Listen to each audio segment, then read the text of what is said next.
Praise the lord. પ્રભુ ઈસુના નામમાં આપ સર્વને પ્રેમી સલામ. પ્રભુના વચનોમાંથી શીખવા માગીએ છીએ. હિબ્રો અને પત્ર તેનો 12મો અધ્યાય અને 15મી કલમ. ત્યાં લખવામાં આવ્યું છે, તમે બહુ સાવધ રહો, રખેને કોઈ દેવની કૃપા પામ્યા વિના રહી જાય, રખેને કોઈ કડવાશરૂપી જળ ઉગે અને તમને ભ્રષ્ટ કરે, અને તેથી તમારામાંના ઘણા ખરા અપવિત્ર થાય. બાઇબલમાં આપણે જોઈએ છીએ તો ઘણા બધા પાપોનું લિસ્ટ આપેલું છે પ્રકટીકરણમાં, પરંતુ આ કડવાશરૂપી જળ છે એનું લિસ્ટ તેમાં નથી. અને આ પાપ છે કડવાશ, એ લોકો જાણવા બી માગતા નથી. વ્યભિચારનું પાપ, ચોરીનું પાપ, ખૂનનું પાપ, લોભનું પાપ, આ બધા પાપો છે એ પ્રમાણે આપણે જાણીએ છીએ. પણ કડવાશ બી પાપ છે. વચનમાં શું લખેલું છે? કડવાશરૂપી જળ ઉગે અને તમને ભ્રષ્ટ કરે, અને તેથી તમારામાંના ઘણા ખરા અપવિત્ર થાય. હવે જે પાપનો સિલસિલો છે એ કદાચ કડવાશમાં આટલું બધું નહીં દેખાય, પરંતુ પછી ધીમે ધીમે પાપની ત્યાં શરૂઆત થઈ જાય છે. પછી શું થાય છે? ભ્રષ્ટ થઈ જવાય છે.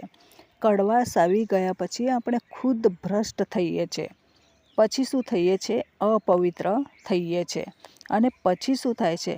વ્યભિચારી બાબતો ત્યાં આવે છે. અને દાખલો આપેલો છે એસાવનો. એસાવ જણે એક ભોજનને સારું જયેષ્ઠપણું વેચી દીધું અને પછી એ ભ્રષ્ટ થયો. આખી પ્રોસેસ ત્યાં લખવામાં આવેલી છે. પ્રભુએ આપણને આશીર્વાદના બાળકો બનવાને માટે બોલાવેલા છે. આશીર્વાદનો વારસો પામવા એ ઈચ્છે છે, પરંતુ નથી મળતો. કેમ? એના ભાઈ પ્રત્યે કડવાશ આવી ગઈ. એનું કારણ હતું, પરંતુ એણે કડવાશ રાખવી જોઈતી નહીં હતી. મારું જયેષ્ઠપણું એણે લઈ લીધું, પોતે વેચી દીધું હતું. એ બાબતે ભૂલી ગયો. આજે આપણને કોઈના પ્રત્યે કડવાશ છે? જો આપણા જીવનોમાં કડવાશ ભરાયેલી છે તો આપણે કંઈ પણ સારું કામ કરી શકીશું નહીં. પ્રભુનું વચન કહે છે આપણે ભ્રષ્ટ થવાના છે. વધારે સમય એ કડવાશને રાખી કોઈકના માટે તો ભ્રષ્ટ થવાના છે. આપણે ભ્રષ્ટ થયા પછી અપવિત્ર થવાના છે. અને આવી રીતના એક પછી એક પાપ આપણા જીવનમાં આવવાનું છે. એના કરતાં કડવાશની જળને આપણે કાઢી નાખીએ. કેવી રીતના કાઢીશું? પ્રભુના વચનોથી કાઢી નાખીશું. એક વખત મેં એક દાખલો સાંભળ્યો. મારામાં પણ આટલી બધી સહનશીલતા, સહનશક્તિ નહીં મળે. એક પ્રભુને ઓળખવાવાળા બેન હતા, અને એ કુટુંબ એ પ્રમાણે પ્રભુની બીકમાં જીવન જીવતા હતા. સામે એ પ્રભુને નહીં ઓળખતા હતા એવું કુટુંબ હતું. પ્રભુને ઓળખે એ બેન હંમેશા શું કરે કે આંગણું વાળીને ચોખ્ખું રાખે. પરંતુ સામેવાળી જે બેન છે, કુટુંબ છે, એ લોકો હેરાન કરવાને માટે કોઈ પણ બાબત છોડતા નહીં. અને એ ચોખ્ખા આંગણામાં કંઈ ને કંઈ કચરો નાખી જાય. તો છતાં પણ પેલા બેન માટે કડવાશ રાખ્યા વગર સાફ સફાઈ કરી દે. અને એ પ્રમાણે સહેતા રહ્યા. પછી એવા નાતાલના દિવસો આવ્યા.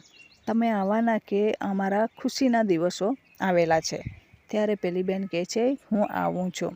એ લોકોને નવાઈ લાગી, આટલું વિતાડીએ છીએ અમે, તો છતાં પણ અમારા પ્રત્યે પ્રેમ કરે છે. આજે આપણે એવો પ્રેમ ખ્રિસ્તીઓમાં જોવા મળતો નથી. આપણે એવા પ્રેમો વિધર્મી માટે કરતા નથી. આપણા પોતાના ભાઈઓ માટે કેટલા કડવાશથી ભરાયેલા છે. મંડળીઓમાં એકબીજા પ્રત્યે કેટલી કડવાશ રાખી રહેલા છે. ફલાણાએ આ કર્યું, તેમણે તે કર્યું, એમ કરીને કડવાશથી આપણા મનને ભરી દઈએ છીએ. પછી એને ઉગવા બી દઈએ છીએ.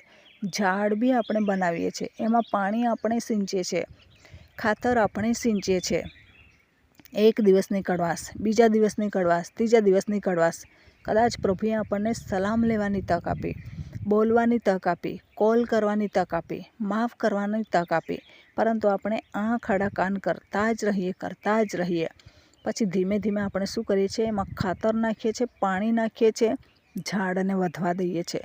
પછી બહુ મોટું ઝાડ થઈ ગયા પછી એને બહુ અઘરું પડી જાય છે કાઢવાનું, અને બહુ મુસીબત પડે છે.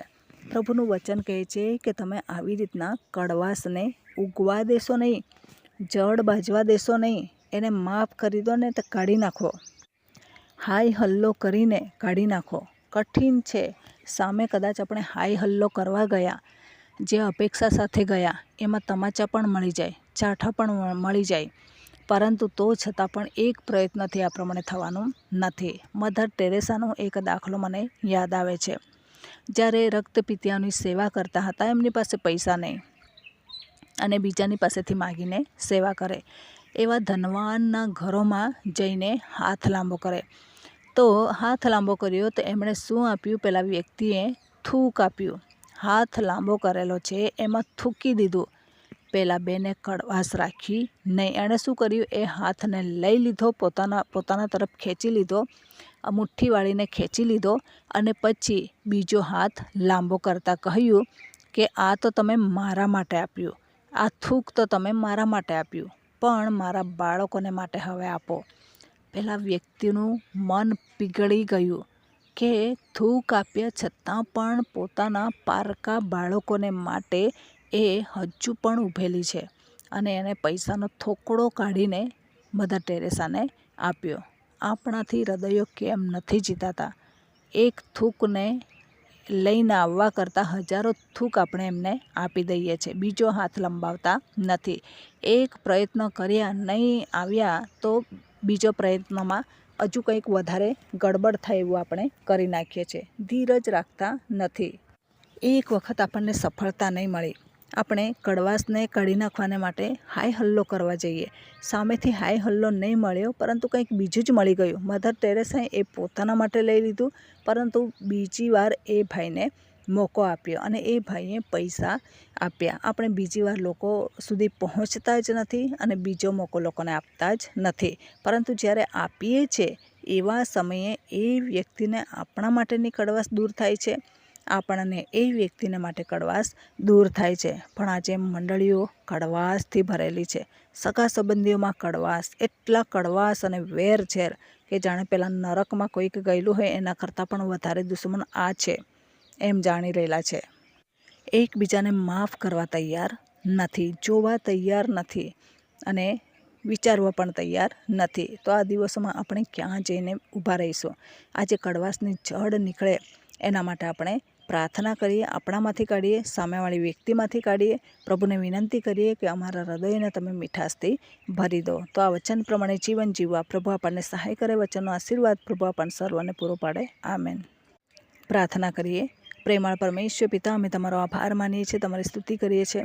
આજે જે ભાઈ બહેનોના જીવનમાં જેના માટે કડવાશ છે એ કડવાશના જડ કાઢી નાખે અને મીઠાશથી પોતાના હૃદયને એવા વ્યક્તિઓ માટે ભરે એવી કૃપા માગીએ છીએ. જેમ તમે નાઓમીને મીઠાશથી ભરી, એવી રીતના પ્રભુ તમે આવનાર દિવસોમાં તમામ એકબીજા પ્રત્યે કડવાશ છે એમાં મીઠાશથી ભરો એવી કૃપા અમે માગીએ છીએ. તમારા ગૌરવાન અને પરાક્રમી હાથોની અંદર આ દરેક બાબતોને સોંપી દેતા આ પ્રાર્થના પ્રભુ ઈસુના મૂલ્યવાન નામની અંદર માગીએ છીએ. Amen. Thank you. Praise the lord. God bless you. Amen.